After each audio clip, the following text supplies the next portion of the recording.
Good morning, students. Shri B B and P B Hirpara Kanya Vidyalaya કાલાવડમાં આપનું સ્વાગત છે. આપણે વિજ્ઞાનમાં પ્રકરણ 7નું સજીવોમાં વિવિધતા જોઈ રહ્યા છીએ, જેમાં આપણે આના અગાઉના લેક્ચરમાં વિવિધ પ્રાણી સમુદાયો વિશે અભ્યાસ કર્યો, જેમ કે સુડત્વચી, નુપુરક, મૃદુકાય, પછી મેરુદંડી, પછી પૃષ્ઠવંશી. અને પૃષ્ઠવંશીમાં આપણે તેના 5 પેટા પ્રકારો વિશે જોઈ ગયા, કે જેમાં મત્સ્ય, ઉભયજીવી, પછી વિહગ, સરીસૃપ અને સસ્તન.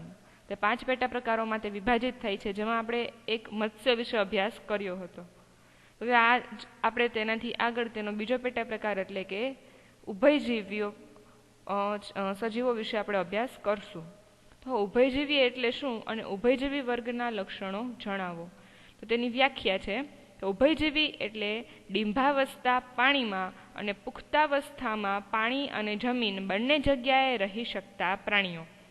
આનાથી તો આપણે પરિચિત છીએ આ શબ્દથી. ઉભયજીવી એટલે કે જે પાણીમાં પણ રહેતા હોય અને જે જમીન પર પણ રહેતા હોય, બરાબર. તો એને શું કહેવાય છે? ઉભયજીવી, કે જે બંને જગ્યાએ રહી શકતા હોય, જેમ કે ડેડકો છે, બરાબર, કે જે પાણીમાં પણ હોય છે અને જમીન પર પણ રહે છે. તેના લક્ષણો જોઈએ તો કે ત્વચા તો કે શ્લેષ્મ ગ્રંથિઓ ધરાવતી ચીકણી હોય છે. બાહ્ય કંકાલ ભીંગડા તેમજ બાહ્ય કંકાલ અથવા તો કે ભીંગડા તેમજ અન્ય બાહ્ય કંકાલ હોતું નથી. હૃદય તો કે 2 કર્ણક અને 1 ક્ષેપક ધરાવતું ત્રિખંડી હૃદય છે. મત્સ્યમાં આપણે જોયું હતું કે મત્સ્યનું હૃદય છે તો કે તે દ્વિખંડી છે, 1 કર્ણક અને 1 ક્ષેપક. જ્યારે અહીંયા ઉભયજીવી પ્રાણીઓનું હૃદય ત્રિખંડી છે, એટલે કે 3 ખંડમાં વહેંચાયેલું છે, 2 કર્ણક અને 1 ક્ષેપક. શ્વસન તો કે ડિંભાવસ્થામાં ઝાલરો દ્વારા અને પુખ્તાવસ્થામાં ત્વચા અને ફેફસા વડે શ્વસન થાય છે. ઉત્સર્જન તો કે ઉત્સર્જન કાર્ય માટે મૂત્રપિંડ ધરાવે છે. અને વિકાસ તો કે ઈંડામાં વિકાસ થતો હોવાથી બાહ્ય ગર્ભ વિકાસ છે. તો અહીં આપણે તેના ઉદાહરણ જોઈ શકીએ છીએ: સાલામાન્ડર, ડેડકો, ટોડ અને હાયલા એટલે કે ટ્રી ફ્રોગ. ઉદાહરણ તરીકે સાલામાન્ડર, ટોડ અને ડેડકો. ત્યારબાદ સરીસૃપ વર્ગના લક્ષણો જણાવો. તો તેના લક્ષણો જોઈએ તો કે ત્વચા તો કે ભીંગડાઓ ધરાવે છે. હૃદય તો કે સામાન્યતઃ ત્રિખંડી છે, પરંતુ મગરની જાતિઓમાં ચતુષ્ખંડીય હોય છે. એટલે કે મગર છે સરીસૃપ એટલે કે જે પેટેથી સરકીને ચાલતા હોય તેવા પ્રાણીઓ સરીસૃપ કહેવાય. તો તેમાં મોટેભાગે બધા જે સજીવો છે તો કે તેમાં હૃદય ત્રિખંડી હશે, પરંતુ મગર છે તો કે તેમાં કેવું છે? ચતુષ્ખંડીય હૃદય જોવા મળે છે. શ્વસન તો કે ફેફસા દ્વારા થાય છે. ઉત્સર્જન તો કે ઉત્સર્જન કાર્ય માટે મૂત્રપિંડ જોવા મળે છે. તાપમાનને આધારે પ્રકાર તો કે પ્રાણીઓ અસમતાપી છે, એટલે કે શીત રુધિરવાળા છે. તો કે વિકાસ તો કે ઈંડા મૂકતા પ્રાણીઓ છે. તેમના ઈંડા મજબૂત સખત કવચથી ઢંકાયેલા હોવાથી જમીન પર મૂકે છે. તેમને પાણીમાં ઈંડા મૂકવાની જરૂર નથી. ઈંડા કેવા હોય છે? મજબૂત કવચથી ઢંકાયેલા હોય છે, એટલે ઈંડા ક્યાં મૂકે છે? જમીન પર મૂકે છે. તેથી તેમને પાણીમાં ઈંડા મૂકવાની જરૂર હોતી નથી. તેમાં ઉદાહરણ તરીકે નાગ એટલે કે સાપ, કેમિલિયોન, ઉડતી ગરોળી એટલે કે ડ્રેકો, ને ઘરની ગરોળી અને કાચબો. તો આ બધા શું થશે? તેના ઉદાહરણ: કાચબો, નાગ, મગર, ગરોળી અને સાપ. બધા પ્રાણીઓ, બધા સજીવોમાં હૃદય છે તો કે તે ત્રિખંડી છે, પરંતુ મગરનું એક હૃદય છે કે જે ચતુષ્ખંડી છે. ત્યારબાદ ટૂંક નોંધ લખો: વિહગ. તો પક્ષીઓનો સમાવેશ વિહગ વર્ગમાં કરવામાં આવ્યો છે. તેના લક્ષણો જોઈએ તો કે ઉપાંગો. તેઓ 2 જોડ ઉપાંગો ધરાવે છે. અગ્ર ઉપાંગોનું પાંખોમાં રૂપાંતર થયેલું છે. હૃદય તો કે ચતુષ્ખંડીય હૃદય ધરાવે છે. શ્વસન ફેફસા દ્વારા થાય છે. તાપમાનને આધારે પ્રકાર તો કે પ્રાણીઓ સમતાપી છે. વિહગ છે તો કે તેના પ્રાણીઓ કેવા છે? સમતાપી એટલે કે ઉષ્ણ રુધિરવાળા. જ્યારે સરીસૃપ પ્રાણીઓ છે તો કે તે કેવા હતા? તો કે શીત રુધિરવાળા એટલે કે ઠંડા રુધિરવાળા હતા. વિકાસ તો કે ઈંડા મૂકતા અંડપ્રસવી પ્રાણી છે. શરીર તો કે શરીર પર પીછા ધરાવે છે. બરાબર. તો આપણે અહીંયા બધા જ વિહગ એટલે કે બધા જ પક્ષીઓ, જેમ કે સફેદ બગલો, કાગડો, ચકલી, બતક, કબૂતર, શાહમૃગ વગેરે. તો બધા તેના ઉદાહરણ થશે: સફેદ બગલો, શાહમૃગ, બતક, કાગડો, ચકલી અને કબૂતર. ત્યારબાદ સસ્તન વર્ગના લક્ષણો જણાવો. તો કે સ્તન ગ્રંથિઓ તો કે આ વર્ગના બધા જ પ્રાણીઓ નવજાત શિશુને પોષણ આપવા માટે દૂધનો સ્ત્રાવ કરતી સ્તન ગ્રંથિઓ ધરાવે છે. ત્વચા તો કે પ્રાણીઓની ત્વચા વાળ, પ્રશ્વેત ગ્રંથિઓ અને તેલ ગ્રંથિઓ ધરાવે છે. હૃદય તો કે ચતુષ્ખંડીય છે.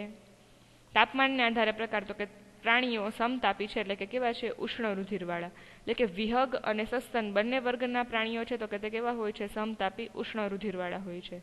વિકાસ તો કે ગર્ભ વિકાસ મૃત પ્રાણી શરીરમાં થઈ જીવતી બાળ પેઢીને જન્મ આપે છે. ગર્ભ વિકાસ માતૃ પ્રાણી શરીરમાં થઈ જીવતી બાળ પેઢીને જન્મ આપે છે. અપવાદ રૂપે શેડો અને બતક ચાંચ ઈંડા મુકતા સસ્તન છે. સસ્તન પ્રાણી કાંગારૂ અવિકસિત નવજાતને જ્યાં સુધી તેઓ પૂર્ણ વિકાસ પામતા નથી ત્યાં સુધી માર્સુપિયમ નામની કોથળીમાં લટકાવી રાખે છે. કાંગારૂ આપણે જોયું છે બધા, બરાબર, કે આગળ કોથળી જેવું હોય ને તેમાં એનું બચ્ચું છે તો કે તે લટકાતું હોય. તો કે નવજાત શિશુને જ્યાં સુધી તે પૂર્ણ વિકાસ પામતા નથી ત્યાં સુધી તે કોથળી છે તેને શું કહેવાય છે? માર્સુપિયમ નામની કોથળી. તો કે તેમાં તેના શિશુને લટકાવી રાખે છે. તો ઉદાહરણ તરીકે સસ્તનમાં કોનો કોનો સમાવેશ થાય છે? તો કે વેલ, ચામાચીડિયું, માનવ, બિલાડી અને ઉંદર. તેના ઉદાહરણ છે વેલ, ચામાચીડિયું, બિલાડી, ઉંદર અને માનવ. તો બધામાં આપણે જોઈ શકીએ છીએ કે જે માતૃ છે તો કે તે જ શું કરે છે? તો કે બચ્ચાને જન્મ આપે છે. પછી ત્યારબાદ જોઈએ તો કે છિદ્રકાય અને કોષ્ઠાંત્રી પ્રાણીઓમાં શું ભેદ છે? બરાબર, આપણે અહીંયા અલગ અલગ સમુદાયો વિશે અભ્યાસ કર્યો. એમાં આપણે ઘણા બધા સમુદાયો જોયા. એમાં આપણે સૌપ્રથમ કર્યું હતું છિદ્રકાય અને કોષ્ઠાંત્રી. તો તે બંનેમાં શું ફરક છે? બંને વચ્ચેનો તફાવત શું છે?